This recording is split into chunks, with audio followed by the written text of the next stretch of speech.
jirtanitti ayyaanni waaqayyoo araarri waaqayyoo isiniif haa baay'atu. Guyyaa irraa sagantaa gabaabduu lallabaa qabadhee isiniif dhiyaadheera. Sagantaan kiyyas gara mata duree osoo isin kadhannaa gabaabduu wajjin godhanneetiin jenna. Hin kadhannee kenna.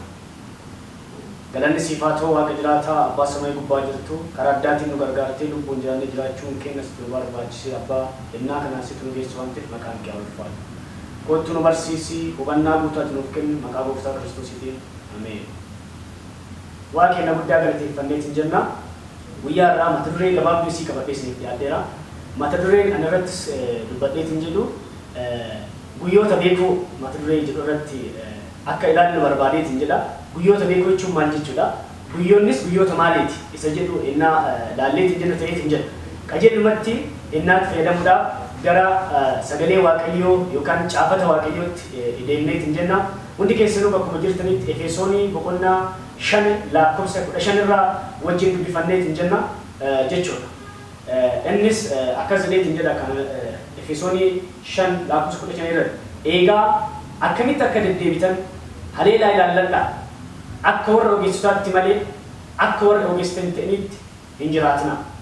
Guyyoonni kun guyyoota gadhee waan ta'aniif yeroo isiniif kennamu utuu hin dabarsin itti hojjedhaa jedhee sagalee waaqayyoo dubbateetiin jedhe.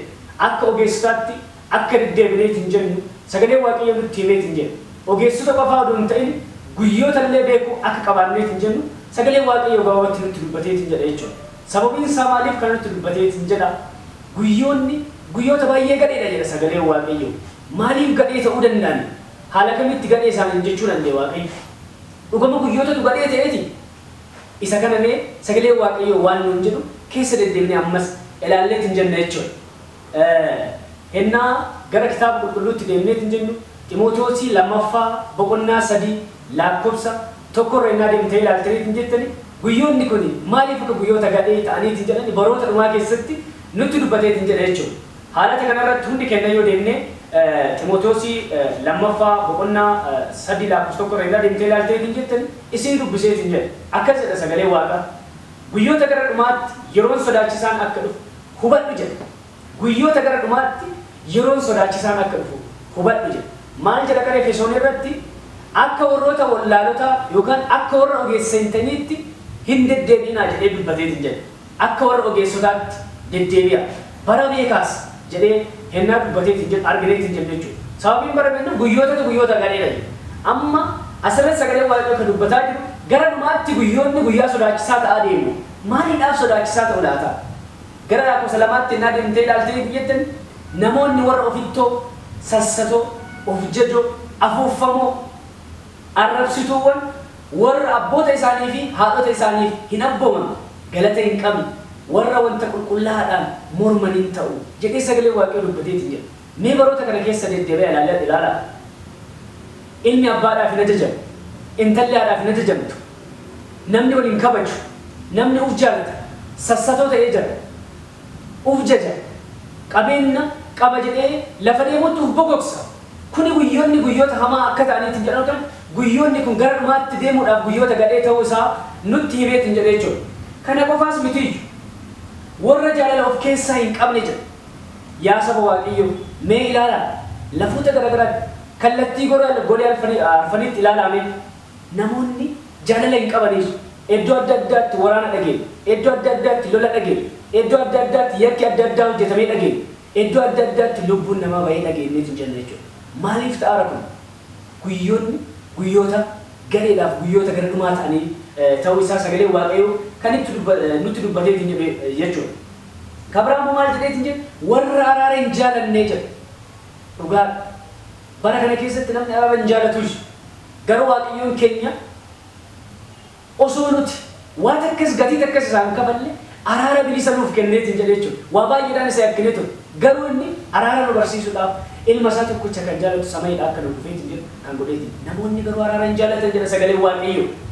Warra maqaa waaqaa balleessan, warra of hin qabne, warra namatti hin madaqne, warra waan gaarii jibban, warra dabarsanii nama kennan, warra eeggannaa hin qabne, warra of arguu dhabuudhaan of bokoksan, waaqayyoon jaalachuu caalaa warra waan isaan gammachiisu jaalatan ta'uuf jiru. Warra waaqayyoon hin jaalanne jechuudha. dhugaa bara kana keessatti namuu beekumsa ofiitiin namuu adeemsa ofiitiin seera waaqayyoo eeguu dhabuu irraa ka'ee namni waaqayyoon salphisee jira ofii isaa jaalatee jira garaa isaa jaalata Phaawulos akkasii dubbata iddoo warri waaqayyoon hin jaalanne garaan isaanii waaqayyoo waaqa isaaniitiin jedhee dubbateetiin jira jechuudha waaqayyoon hin jaalatan garaan isaanii wama nyaatanitti qabamaniitiin jiru jechuudha kanaaf baroonni barahamaa ta'aniitiin jedhan meedhaadha wantoota ta'an hundaa guyyoonni dhumatu isaa deebiin gooftaa Kiristoos gara keenya hatattamaan dhiyaataa jiraachuusaa kan nutti himaniitiin jedha jechuudha balaa addunyaa dhaaru laala maaliif ta'ara kunniin sababii garaagaraatii namoonni kanaaf kana ta'e jedhanii lafa kaaniitiin jedhan garuu kanaa mitiis namoonni ogeessa ta'uu dhabuu isaaniitiin waan ta'amaaru jechuudha maal jechuudha ogeessa ta'uu jechuudha macaafa fakkeenyaa boqonnaa 1:7 irratti ogummaan isii jalqaba waaqayyoon sodaachuudha ogummaan inni jalqaba waaqayyoon sodaachuudha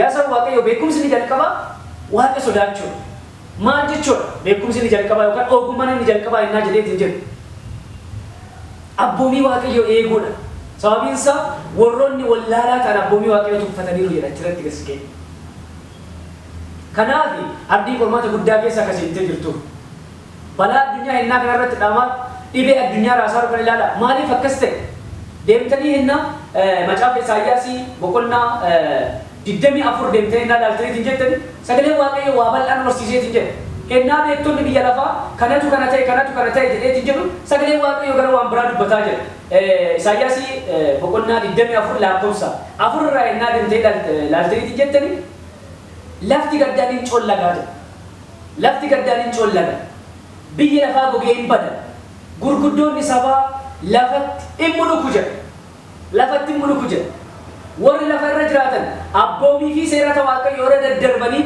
kakuu bara baraas cabsuu isaaniitiin lafa hin xureessanii jedha agartanii Efesoon irratti gara dubbataa jiru warra ogeessa ta'a malee warra akka ogummaa waaqayyoo hin qabneetti yookaan ogeessa hin taanetti hin deddeebinaa jedha sagalee waaqayyoo garuu ammoo maal jedha asirratti seerata waaqayyoo abboomii waaqayyoo waan cabsaniif lafa hin xureessan jedhee dubbateetiin jedha kanaafidha waaqayyoo seera isaarra hinnaa darbineetiin jedhu waan namaatti dabarsee nu kenneetiin jedhu kan ammoo mirkaneeffachuu dandeenya kitaaba Roomee boqonnaa 1:28 irraa waan gaarii waaqayyoon beekuu waan didaniif waaqayyo dabarsee waan jallaatti isaan kenne jedhee sagalee waaqayyoo irratti dubbateetiin jedhu jechuudha kanaaf saba waaqayyoo eessa jirra nuti akkamitti jirra nuti akkuma addunyaan itti gowwoomaa deemaattu akkuma beektonni itti ofii isaanii itti gowwoomsaa jiran immoo akka ogeessotaatti deddeebaa jira barareenna anaadhaaf abbaa kiyya kabajja obboleessa kiyya kabajja maqaa waaqayyoo xureessuu dhiisa abboomii isaa seeratti eega kana ilaalutu nurra jiraateetiin jedha